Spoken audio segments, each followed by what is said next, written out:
Messieurs le Président, Vice-président, c'est un plaisir, un honneur, comme à chaque fois, de vous présenter, après la brillante prestation de Claude, quelques réflexions personnelles et quelques sélections arbitraires. Un petit mot, j'y reviendrai tout à l'heure, cet exposé est dédié à Eric Berkhoff. Alors déjà, un scoop pour moi, le risque, lisez bien ce titre, ne vous trompez pas, il s'agit bien du risque de fracture après chirurgie de la cataracte. Cela peut vous sembler un petit peu surprenant. Un premier papier en 2005 avait été très alertant, montrant qu'une chirurgie rapide, autrement dit un accès à l'ophtalmologiste rapide, rêvons un peu, si la chirurgie est faite dans les 4 semaines lorsque l'indication de la cure de cataracte, la phacoémulsification, est nécessaire, une première intervention réduisait significativement, dans une étude randomisée, la probabilité de survenue d'une chute. Qu'est-ce qu'on sait de l'association des yeux et des chutes? Eh bien, déjà, une mauvaise vision, c'est un risque de chute, je ne vous apprends pas grand-chose, mais par contre, je n'avais pas la notion, personnellement, que c'était aussi un risque de fracture. La vision, c'est un espace de contrôle de l'équilibre postural et qui est médié en grande partie par la luminosité autour de laquelle nous sommes. Vous avez vu que luminosité diminuée, chute égale. Cataracte génère instabilité et un délai d'intervention lorsqu'il est prolongé, autrement dit lorsqu'il est différé. Je répète, vous avez une cataracte, vous devez être opéré, le délai est différé, eh bien il y a un risque accru de chute. C'était le papier de 2005 que je vous ai présenté. La cataracte, c'est un risque majeur supérieur à la DMLA de fracture. Pourquoi? Parce que la fréquence, bien sûr, est supérieure à la DMLA qui est déjà une terrible affection. Donc, dans une cohorte médicaire de 400 000 personnes âgées de plus de 65 ans opérées d'une cataracte, l'incidence annuelle des fractures de l'extrémité supérieure du fémur versus des patients non opérés est réduite environ de 16%. Voici le message que je souhaitais vous délivrer. Autrement dit, la chirurgie de cataracte, lorsqu'elle est faite dans une bonne condition et rapidement, réduit le risque de chute et réduit le risque de fracture. Registre USA, les EHPAD et les transferts hospitaliers, grosse problématique de publication cette année pour moi avec ces charmantes dames à l'accueil de l'EHPAD où peut-être vous allez de temps en temps travailler, surtout la dernière à droite que je vous conseille. On sait qu'après 85 ans, 20% des personnes âgées résident en EHPAD. On sait que l'étude Pléiade célèbre a montré qu'environ 17% des résidents étaient admis au moins une fois par an au service d'accueil et d'urgence de l'hôpital signant une convention avec leur EHPAD. Et le problème majeur de transfert de ces résidents, et je pense que beaucoup d'entre vous le témoigneraient, c'est la relative inadéquation, relative dans le temps, entre la pathologie de la personne soignée et les moyens dont dispose l'EHPAD, et c'est ça qui fait recourir à un plateau technique supérieur, autrement dit un transfert aux urgences. Le problème du transfert aux urgences, c'est que ça endigue beaucoup le fonctionnement des urgences, qui est déjà, vous le savez, intense, d'une part, et ça est source aussi d'événements iatrogènes volontiers chez les personnes âgées. Joe Slander et d'autres auteurs célèbres ont cette année et l'année passée beaucoup publié. Et alors le chiffre est laissé à votre appréciation. 40 à 67% des transferts seraient évitables. Tout dépend de ce que vous mettez derrière la définition du mot évitable. Quels sont les moyens de votre EHPAD? Ils ne sont peut-être pas les mêmes dans la région normande où je travaille par rapport à Boca Raton en Floride où travaille Joe Slander. Mais par exemple, si vous avez une douleur thoracique, que vous disposiez d'un ECG, ça a été rappelé par Olivier, eh bien peut-être vous pourriez éliminer l'urgence relative cardiologique. De la même façon, vous avez une pneumopathie, vous appelez le médecin se déplace, c'est-à-dire dans la demi-journée, donne un avis, anticipe sur l'antibiothérapie, peut-être que vous évitez 3 jours après d'avoir une pneumonie accompagnée d'un syndrome confusionnel, d'une régression psychomotrice et d'une déshydratation. La déshydratation, peut-être, pourrait-on la prévenir par des perfusions, encore faut-il pouvoir faire une biologie et tenir une ligne de perfusion, ce qui n'est pas toujours le cas. Ce projet, Interact, et qui est donc dirigé par Joe Slander, c'est un projet qui est destiné à travailler sur le recours aux services d'accueil non programmés aux urgences des patients résidant en EHPAD. C'est une EPP, on fait une enquête, une formation, on réévalue les choses, et dans ce premier volet de cette enquête EPP, il a montré qu'un patient sur 6, soit 17%, finalement, il y avait une réduction significative du recours aux services d'accueil et d'urgence. La question de ce deuxième article, suite à cette introduction, c'est pour le malade, finalement, qu'en est-il de sa survie, de l'impact sur son autonomie fonctionnelle et sur sa qualité de vie si le résident est transféré aux urgences, vous l'avez bien compris. Et puis, quand on se place de l'autre côté au niveau du système de soins, qu'en est-il du caractère évitable éventuellement, de la pertinence et pourquoi pas du coût de ce transfert? C'est un registre national. Les registres, rappelez-vous, c'est très intéressant parce qu'on y met tout le monde, il n'y a pas de biais de sélection. Et ce registre, il est tenu par l'État américain. Tous les résidents des nursing homes qui sont transférés aux urgences ou des long-term care, comme vous voulez, eh bien, ils sont dans ce listing et on les analyse. De 2005 à 2008, 9 millions de personnes ont été transférées versus 475 millions des adultes, soit 2% de la population. Ils ont repris, puisque c'est un registre, comment le malade est adressé, est-ce qu'il y a une lettre du médecin, est-ce que c'est une lettre du soignant, les modalités d'admission. On est aux États-Unis, une ambulance c'est tant de dollars. Donc ça coûte. Les causes, les orientations secondaires, et ils ont comparé, alors c'est là où c'est un peu critiquable, ce ne sont pas une population communautaire versus des résidents d'EHPAD, c'est des résidents d'EHPAD versus une population que je qualifierais de résidence pour personnes âgées, vous voyez, foyer logement, je ne sais pas trop comment les appeler au mieux. Alors, la fréquentation des urgences, bon, c'est des chiffres, je vous les livre comme ça. Moi, j'ai trouvé aux États-Unis ce chiffre, 2,2 millions d'admissions au SAU. Bon, c'est un chiffre important. Alors, voici les caractéristiques de ces résidents d'EHPAD transférés au SAU. Donc, ils ont été en court séjour avec une probabilité de 1,4. Le reste, on ne sait pas trop où ils sont devenus. Le motif principal de recours aux urgences, c'est la fièvre. La fièvre n'est pas un diagnostic, c'est un signe clinique. Donc, ce n'est pas autre chose que fièvre, le motif. L'hypotension, plus ou moins dans un contexte d'intolérance hémodynamique. Pour un bilan complémentaire, par exemple une iconographie, et puis des gestes, des perfusions, pour poser une perfusion, parce qu'il n'y a pas dans la structure de possibilité de la poser et de la surveiller, la perf. 50% des malades sont secondairement hospitalisés dans un service où leur taux de mortalité, et ce chiffre est saisissant. Un résident d'EHPAD qui est envoyé aux urgences, il est transféré après, une fois sur deux, dans un service de court séjour, et une fois sur deux, il y meurt. Et ça, c'est lié pas à la structure hospitalière, c'est lié à la comorbidité, à la gravité de ces personnes. Donc, cette étude suggère qu'il y a une surconsommation médicale, qu'il y a un coût en rapport avec les transferts, qu'il y a une inadéquation des structures et des besoins. Et cette enquête-là, elle met en évidence ce que je vous expliquais. J'ai trouvé ça extrêmement intéressant de mettre en colonne ce que j'aimerais avoir dans mon institution et que je n'ai pas et qui me contraint finalement à envoyer de temps en temps les résidents aux urgences pour les soigner. Le CG est disponible dans ces EHPAD aux États-Unis dans 92% des cas. Je ne sais pas en France combien d'EHPAD disposent d'un ECG, combien d'EHPAD disposent des patchs pour faire le CG et combien d'EHPAD savent les lire. Consultation psychiatrique, 100%. Alors là, je suis sûr qu'on est loin du compte. Consultation dans l'EHPAD. La pose d'un cathlon, 34%. Donc, on a plus souvent un psychiatre que capable de mettre un cathlon. La surveillance de la perfusion est possible dans presque 100% des cas. Et les instructions Do Not Resuscitate, vous savez, ces plans personnalisés finalement de décision, ils sont présents qu'une fois sur deux. Autrement dit, il y a des axes de convergence pour identifier les circonstances à risque, pour doter les EHPAD d'un minimum de plateaux techniques et d'hommes et de femmes compétents de les utiliser pour ne pas transférer les résidents aux urgences, qui n'y seront pas forcément parfaitement dans le temps qui leur est dédié pris en charge, orientés au mieux, et dont la gravité du transfert à l'hôpital n'est pas forcément inférieure à celle qu'elle pourrait être dans l'évolution naturelle de la prolongation de leur vie dans l'EHPAD.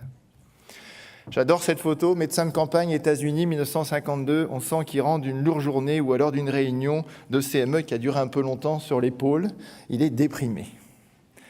Ça, c'est un papier de Paul Janssen, un de mes collègues de l'EAMA le connaissent. Sur la polymédicamentation, je trouvais cet article original. En fait, il focus sur les sous-prescriptions, les prescriptions que nous devrions faire, que nous omettons, mais qui rendraient un service pour la santé de la personne âgée soignée, à la différence des mauvaises prescriptions dont Claude a parlé il y a quelques minutes. Bon, quelques chiffres. La ligne 2 est suffisante pour moi. 51% des sujets en Europe de plus de 65 ans consomment au moins 6 médicaments par jour. Je crains que le terme de polymédicamentation ou polymédication ne rime plus à grand-chose parce que de toute façon, c'est inscrit dans la nécessité de soigner les gens. Après, il faut choisir les bons médicaments. La deuxième des choses, c'est que l'underprescription, c'est-à-dire la sous-prescription, c'est une réduction des bénéfices. J'oublie de donner sous contrôle de Olivier, un bêta-bloquant, une cardiopathie ischémique en l'absence de toute contre-indication bêta-bloquant, c'est un manque, c'est une sous-prescription pour la santé de la personne. Quelles sont les raisons, finalement, c'est là où cet article est intéressant, quelles sont les raisons de la non-prescription d'un médicament par un médecin généraliste? Je vous rappelle que les erreurs en termes de iatrogénie sont toujours celles des autres et jamais les nôtres, hein, sauf pour ceux qui ont la faiblesse d'essayer de soigner les gens. Alors, par exemple, le médecin dit, moi, c'est l'interaction. J'ai peur de l'interaction entre macrolides et antipsychotiques. L'autre, c'est les effets indésirables, les hémorragies digestives sous AINS. Et l'autre, c'est la survie. Je ne suis pas persuadé que la survie de ce patient soit influencée par la prescription du médicament XY. C'est une enquête chez 120 personnes hospitalisées qui ont une polymédicamentation, plus de 6 médicaments par jour aux Pays-Bas. Et 26% ont plus de 10 médicaments par jour prescrits. Ça m'a rassuré parce que c'est le même chiffre qu'en Normandie. Je n'ai pas dit que ça me rassure pour les malades, j'ai dit que ça me rassure moi.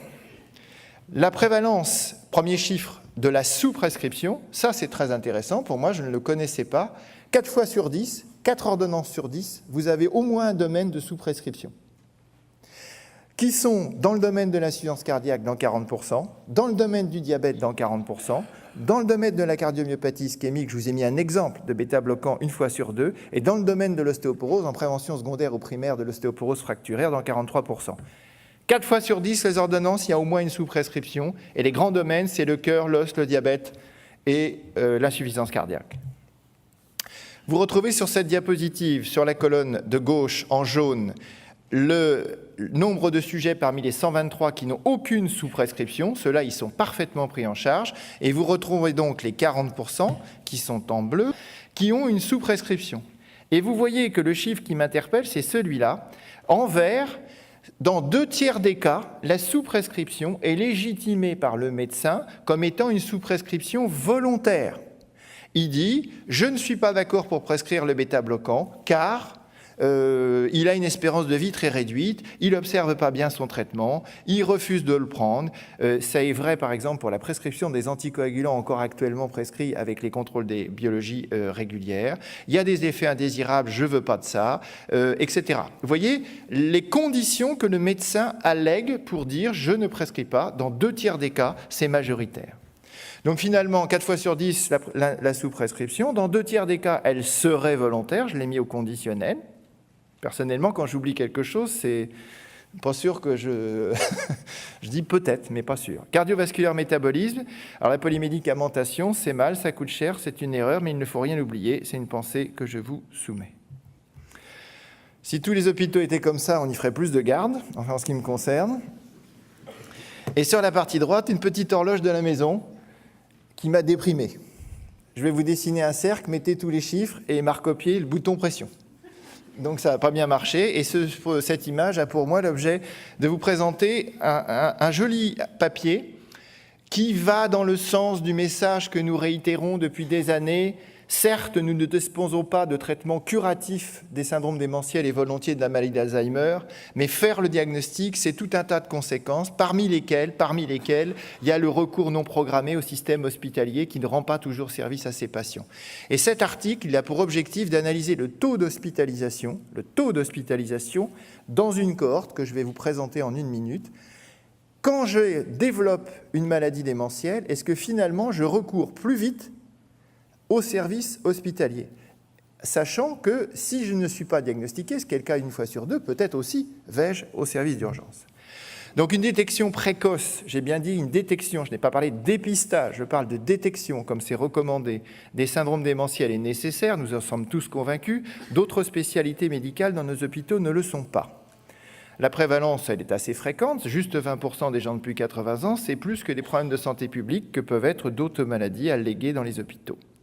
La gestion des urgences vitales, des pathologies chroniques telles que l'épuration extra-rénale, la chirurgie programmée, les traitements spécifiques, toutes ces raisons-là font que l'on va pondérer la décision, si le mot syndrome démentiel existe dans les antécédents ou dans les maladies patentes d'un sujet.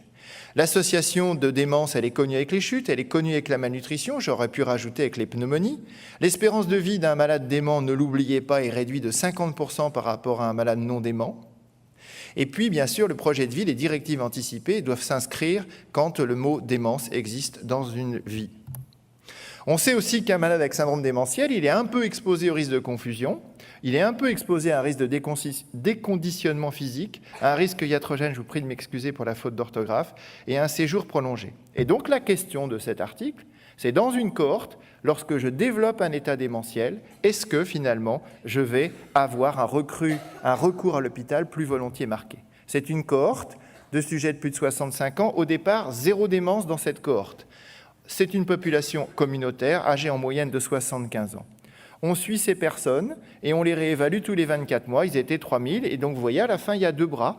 Un bras qui développe un état démentiel et le bras qui, bien sûr, reste indemne de toute démence.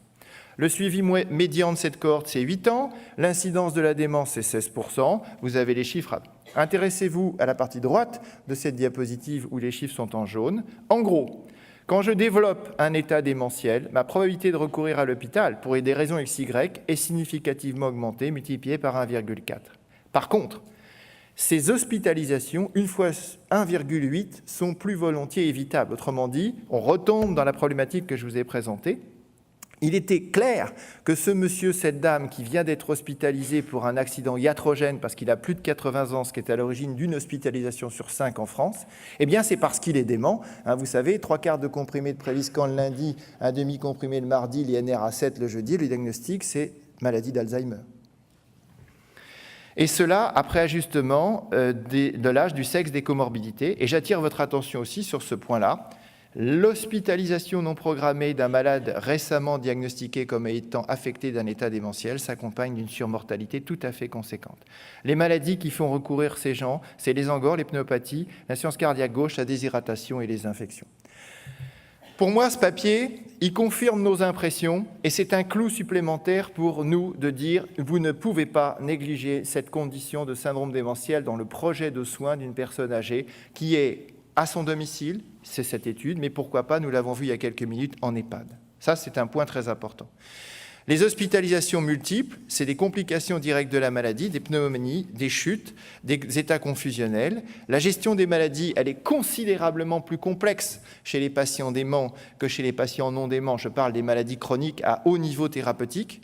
L'impact sur le tissu social. Et dans cet article, je vous conseille de le lire, il y a une théorie sur le proactive primary care. C'est tout ce système de réseau de maintien à domicile des personnes âgées dans un état de sécurité maximum, en tenant compte éventuellement de leur état cognitif altéré. Ça, c'est un papier aussi magnifique de Neurology cette année.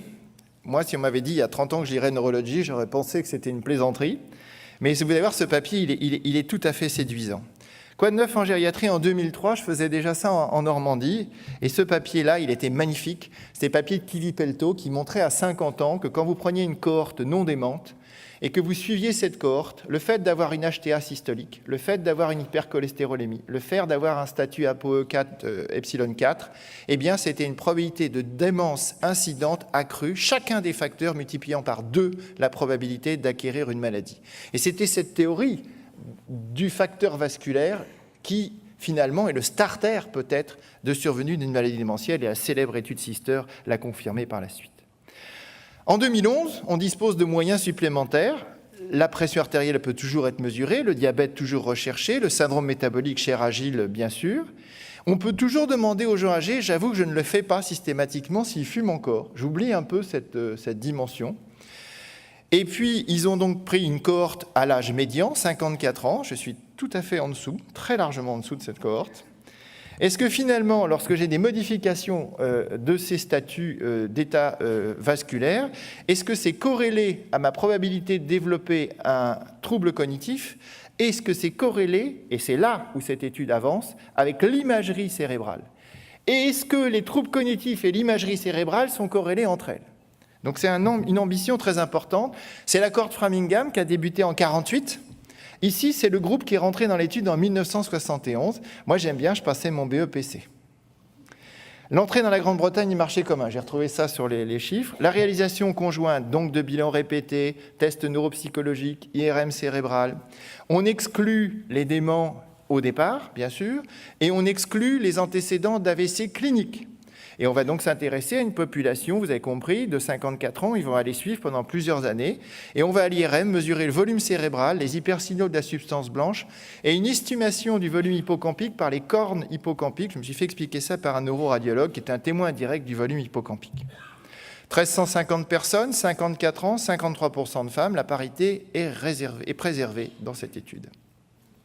Ils ont 54 ans, 26% d'hypertendus, 5% de diabète, c'est probablement peut-être un peu inférieur, je ne connais pas bien l'épidémiologie, le statut ApoE, le tabac 15%, l'hypercholestérolémie 20%, l'obésité avec un BMI supérieur à 30, 22. Alors ça, mesdames, Vraiment, il va falloir qu'on fasse quelque chose, messieurs.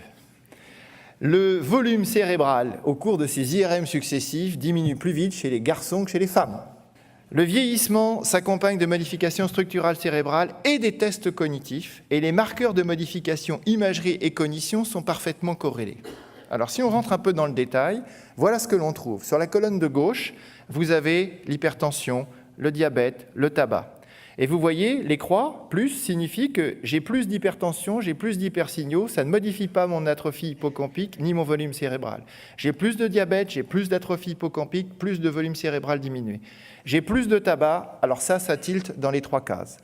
Tabac et hypersignaux de la substance blanche, les deux, multipliés par 1,58.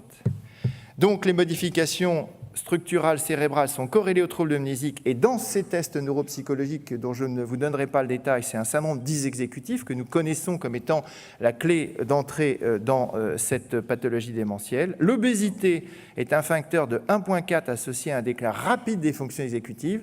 Le sujet rond aura plus de mal à se préparer à manger rapidement. C'est une conclusion peut-être un peu. Donc, homme âgé, rond et pas bon.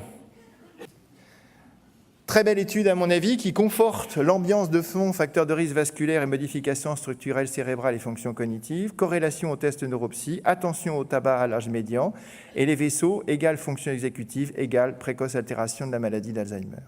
Une petite brève, on sait que la polymédicamentation, c'est pas bon chez les gens âgés, ça nous expose à tomber. Et bien dans le JAMA, Somsky a fait un très beau papier, c'est une jeune personne. Quand vous prenez les jeunes, et ben quand ils prennent plus de 2 médicaments, ils sont aussi exposés à risque de chute. Donc il n'y a pas que les aînés, quand on prend plus de 2 médicaments, et là le problème c'est le lien. Vous avez une liaison significative mathématique entre plus de 2 médicaments et probabilité de chute, multipliée par 2,5 chez des gens jeunes, mais attention, vous n'avez pas de jugement de causalité, parce que les médicaments retrouvés ici, c'est les antihypertenseurs et les hypolipémiants. J'avoue que je n'aurais pas relié les hypolipémiants à un risque de chute. Donc chez le jeune, comme chez le sujet senior, eh bien, le fait de consommer beaucoup de médicaments vous expose à des ennuis. Un truc génial, pour ceux qui travaillent en mobilette, en équipe mobile, confusion, chirurgie, un papier fabuleux du JAMA de Marcantonio, Édouard Marcantonio, célèbre producteur sur la confusion. Il a fabriqué ça. Ça a tombé. Ça a tombé pour vous ouvrir les portes des services d'anesthésie et des services de chirurgie. Vous avez un score non validé, mais qui va l'être à mon avis. Vous avez ici des points. Vous voyez, si j'ai plus de 80 ans, si j'ai un antécédent de démence, on met 2 points. Selon la chirurgie et les complications intraopératoires, chirurgie à chaud par exemple, ou chirurgie à risque modéré, vous avez 2 points ici, 1 point ici. Et si ça se passe mal en post-op immédiat, une UESI pour une reprise de chirurgie, un saignement, etc., un état de choc, eh bien vous avez 2 points ici, bien sûr, si vous êtes en USIC, et 1 point. Quand vous additionnez tout ça, j'attire votre attention ici, j'ai un risque faible de confusion lorsque je suis entre 0 et 2 points, et à l'opposé, plus de 50% lorsque je suis au-delà de 9 points. C'est un modèle que je trouve absolument génial, combinant les caractéristiques de la personne âgée telles qu'un antécédent de démence, les complications de la chirurgie immédiate et les complications du service après-vente de la chirurgie. Et ça répond un peu à ces enquêtes descriptives inaugurales, préopératoires que nous pourrions mettre en place avec nos collègues de chirurgie. Dernier papier, très important. Cette photo, pour ceux qui connaissent l'équipe, c'est une base de biblio très solide. C'est Sonny Liston qui regarde son adversaire Mohamed Ali qui a vraiment mal fini. C'est des traumatismes cérébraux, c'est une expérience à propos de 700 cas de traumatisme cérébral. 700 cas, Je ne sais pas si vous imaginez quand même. C'est une épidémiologie et les facteurs de risque des traumatismes crâniens répétés en France, c'est une rétrospective. 700 cas identifiés, il s'agit d'adultes, exclusivement des hommes, c'est des vétérans. C'est une étude sur des contextes post-traumatiques d'agression dans presque 100% des cas, sévères dans 50% des cas, avec des conséquences fracturaires, des déficits neurologiques, des confusions post-critiques tout particulièrement. Et ce qui est très intéressant, c'est que malgré la gravité de ces traumatismes, il n'y a aucun décès dans cette série. Et c'est aussi une série qui s'est intéressée au savoir si le casque protégeait, et il n'y a pas de protection par le casque. Alors en fait, ce que je ne vous ai pas tout dit, c'est que c'est ça. C'est tout ce qui est répertorié dans tous les albums d'Astérix, où il y a volontiers des traumatismes crâniens, mais il n'y a pas de mort, il n'y a pas de décès, et ça sous-entend finalement que les Gaulois restent toujours prédominants dans la surveillance des Romains. Georges s'associe à moi pour vous remercier de votre attention.